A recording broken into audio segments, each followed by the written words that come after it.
Maka dari itu Al-Quran memberikan sifat bijak.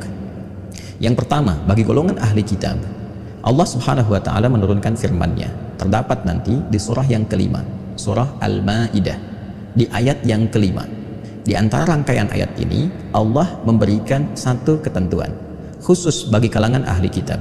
Wal muhsanatu minal ladzina utul kitaba min qablikum, dan khusus bagi golongan perempuan ahli kitab dari genealogi yang tersambung sebelum kalian itu. Jadi di sini dari golongan non muslim yang kafir dari ahli kitab, tapi yang perempuannya bagi laki-laki muslim yang ingin memang merajut tali pernikahan kekeluargaan dengan tujuan menjaga diri, menghindarkan dari perbuatan zina, hal yang tidak baik, bukan untuk menyalurkan orientasi seksual tanpa aturan atau memelihara perempuan dengan perlakuan yang tidak layak, tidak benar. Kata Al-Quran, khusus bagi pria-pria muslim yang memang serius berumah tangga untuk mewujudkan hikmah-hikmah kehidupan berumah tangga, sakinah, mawaddah, rahmah, memberikan bimbingan yang benar, boleh pria muslim itu menikahi perempuan dari kalangan ahli kitab.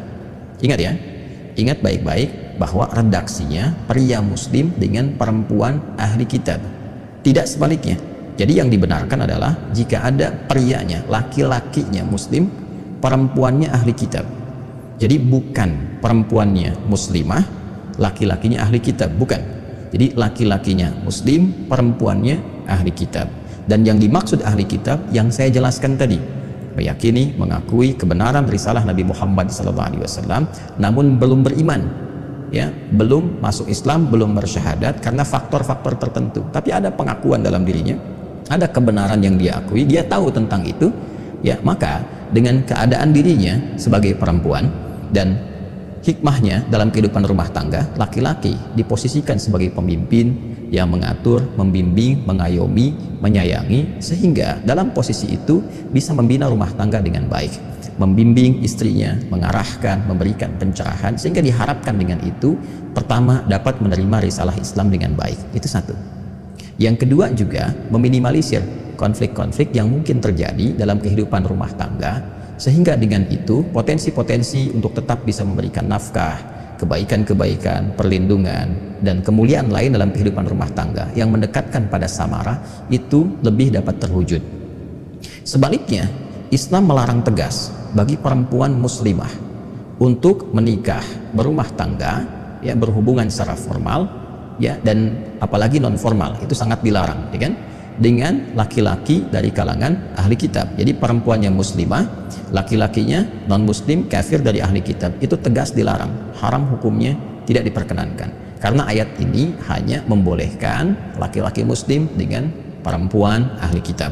Ya, apa hikmahnya? Ya berkebalikan dari apa yang tadi diuraikan. Karena laki-laki itu sifatnya dominan, dikhawatirkan nanti mengendalikan yang perempuan muslimahnya, kemudian juga bisa terancam dengan beberapa hal. Ya, ada yang terkait dengan materi, ketika materi tertahan jadi kemudian tekanan, ya, ada yang terkait dengan aspek-aspek lainnya, perlindungan, dan hal-hal yang menjadi tugas-tugas laki-laki dalam kehidupan berumah tangga. Jadi ini murni untuk penjagaan dua hal, satu akidah, ya, yang kedua adalah kemungkinan-kemungkinan besar untuk mendekatkan kepada aspek samarah. Ini terkait dengan ahli kitab, jika memang itu masih didapati.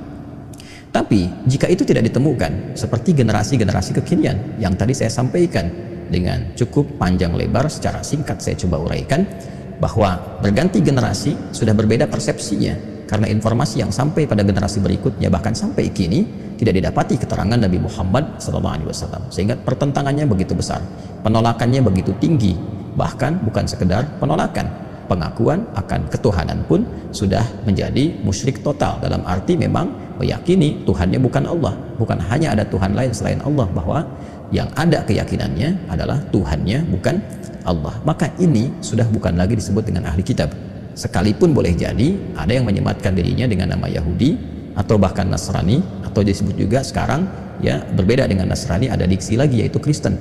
Nah, jadi Kristen saat ini jika tidak mengakui kenabian Nabi Muhammad SAW, jika tidak kemudian mengimani Nabi Muhammad SAW sebagai Nabi penutup dan meyakini bahwa Allah itu Subhanahu wa Ta'ala sesungguhnya adalah Tuhan, walaupun barangkali ya ada meyakini Tuhan selain Allah, itu tidak masuk dalam kategori ahli kitab. Apalagi jika memang sudah menolak Allah sebagai Tuhan, Nabi Muhammad itu bukan nabi, bukan rasul, ya dan seterusnya, dan menganggap Islam totally different, sangat berbeda, maka itu tidak masuk dalam golongan ahli kitab. Maka tidak berlaku hukumnya yang di Al-Maidah ayat kelima.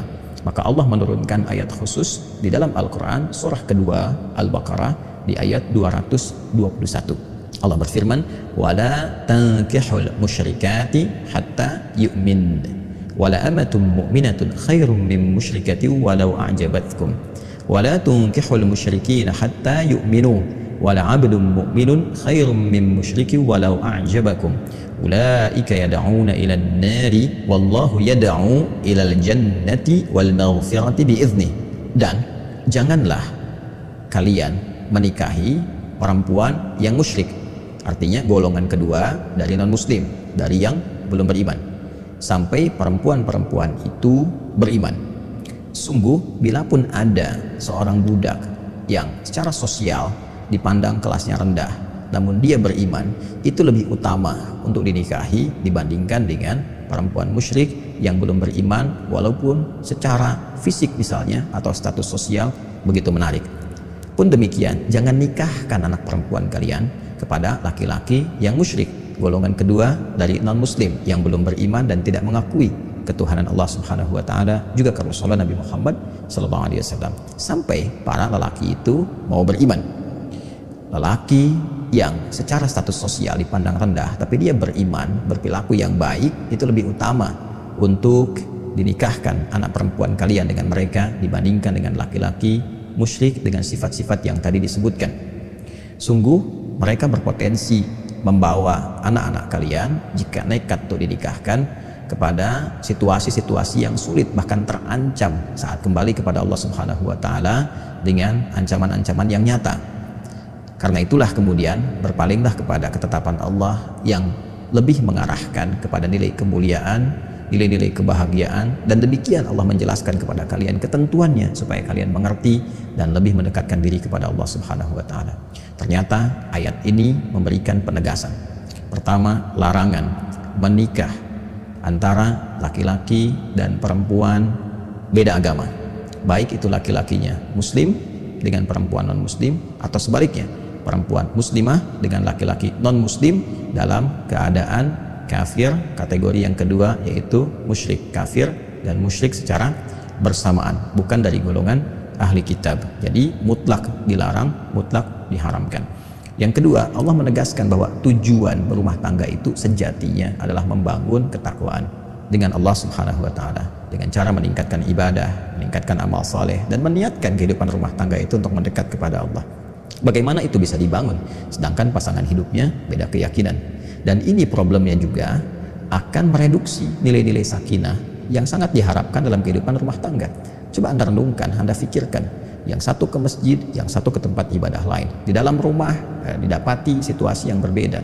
Nanti ketika muncul anak, muncul problem lagi, mau dibawa kemana anak itu, dan seterusnya. Belum problem warisan, belum problem nanti dari kedua keluarga, dan ini akan menyulitkan. Karena itu bertakwalah kepada Allah Subhanahu wa taala. Hidup kita itu terbatas, sementara kita itu hanya bertugas satu saat kembali kepada Allah Subhanahu wa taala.